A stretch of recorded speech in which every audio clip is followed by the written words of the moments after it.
और मान सरोवर पेट नहाई। उसी के ऊपर तीसरा देश आता है जिसे महात्माओं ने सुंद देश कहा। उसी को रारंग देश कहा जाता, उसी को अक्षर और नेति कहा जाता। वहां के जो मालिक है वो रारंग पुरुष यानी कि पर ब्रह्म पुरुष है।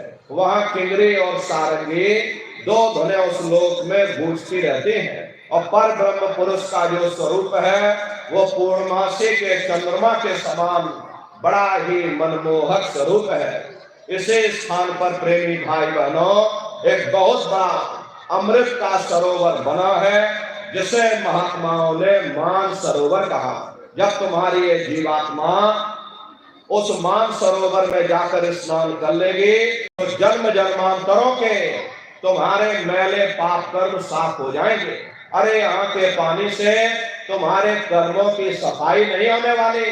ये बाहर का पानी तुम्हारे शरीर के मैल को धो सकता है, लेकिन जो पापों का मैल है, जो अंतःकरण में जो कर्मों की गंदगी आपने अपने ऊपर लाद रखी है, वो जब साफ होगी जब आप तीसरे मंडल पर पहुंच करके उस गंगा में डुबकी लगाओगे। उसमें स्नान करने के बाद में ये जीवात्मा हंस रूप हो जाती है। हंसन मिले हंसा हो जाए, मेरे जो अमी आहारा है। जीवात्मा का खुद का प्रकाश उस अमृत के सरोवर में स्नान करने के बाद में 16 सूर्य के बराबर हो जाता। ये जीवात्मा वहीं पर अपने असली स्वरूप में वापस आ जाती है। ये ब्रह्मा विष्णु महादेव के लोक में तुम्हारी ये जीवात्मा लिंग शरीर में रहती है। जब पहले स्थान पर निरंजन भगवान के देश में पहुंचोगे वहां तुम्हारी एक जीवात्मा सूक्ष्म शरीर में रहेगी।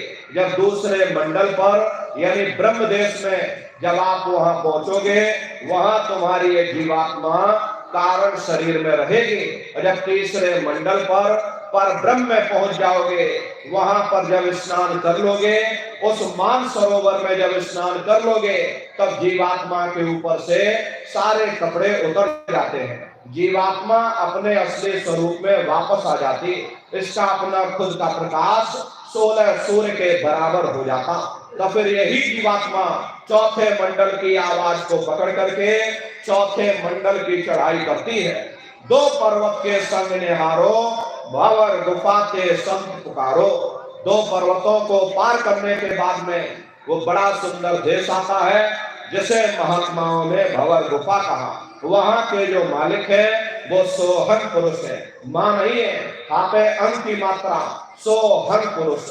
वहां बंसी यानी मुरली की मधुर ध्वनियां सदा उस लोक में उच्चारण होती रहती। और सोहन पुरुष का जो स्वरूप है वो दोपहर के सूर्य के समान महाप्रकाशवान स्वरूप है। अरे स्वरूप में अंतर है। पहले स्थान पर निरंजन भगवान का जो स्वरूप है वो ज्योतिष स्वरूप है। दूसरे स्थान पर ब्रह्म का जो स्वरूप है वो सुबह के लाल सूर्य के समान है। तीसरे स्थान पर ब्रह्म पुरुष का जो स्वरूप है वो पूर्णमासी के चंद्रमा के समान है। चौथे स्थान पर सोहन पुरुष का जो स्वरूप है वो दोपहर के सूर्य के समान महाप्रकाशवान स्वरूप है। और वहां के धनी का दर्शन करने के बाद में ताके परे धाम सतनामा और बीन बजे सतलोक ठिकाना। सोहन देश के ऊपर वो 5वां देश आता है जिसे महात्माओं ने सचखंड देश कहा। वो सचखंड देश अजर अमर अविनाशी सदा एक रस रहने वाला देश है। वहां न काल है, न कर्म है, न दुख है, न संताप है, न पुण्य है, न पाप है। जो जीवात्माएं वहां पर पहुंच जाती हमेशा के लिए जन्म मरण के बंधनों से आजाद हो जाती। वहां के जो मालिक हैं वो सत्पुरुष भगवान हैं जिनके रोम रोम में खरबों खरब सूरज चांद सितारे प्रकाशवान। वही हमारे आपके सच्चे मालिक हैं, वही हमारे आपके सच्चे पिता हैं।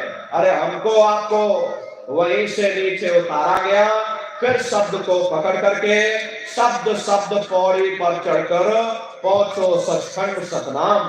तो शब्द का पकड़ में आएगा जब आप भजन करोगे। और भजन कैसे किया जाएगा जरा अच्छी तरह से समझ लीजिए। यहाँ